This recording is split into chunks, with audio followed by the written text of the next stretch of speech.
yaadota bilchaatoo ta'anii fi gaarii ta'an dhiyeessuudhaan hiree boojii isin jedheen turre? Lakkittuma hin jiru. Gaafa akkasitti naasoftu muuzii quncisuu caalaa salphaatti fakkaatame. Eeyyee gammeetu naaf bite.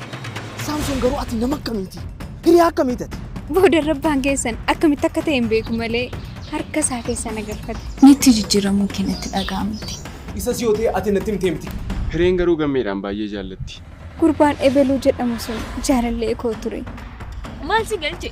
Na dhageessu narraa deemi si jedhe narraa deemi. Gumiidhaan si'a tokko onnee ishee argatteetta. Akka biraan deeminee jechaan hin jira. Amma immoo jaarsummaa fakkeessite shira kee xaxuu eegalte.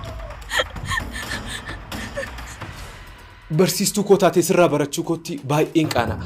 Akkasnaan hin jedhin maaloo. Kan akka nama nu barbaadda? Moo gawwaan sitti fakkaata? Anillee akka saaman qofan barbaade. Ati jennaan immoo haa ta'u. Ana kana ta'uu kee hoo man bare.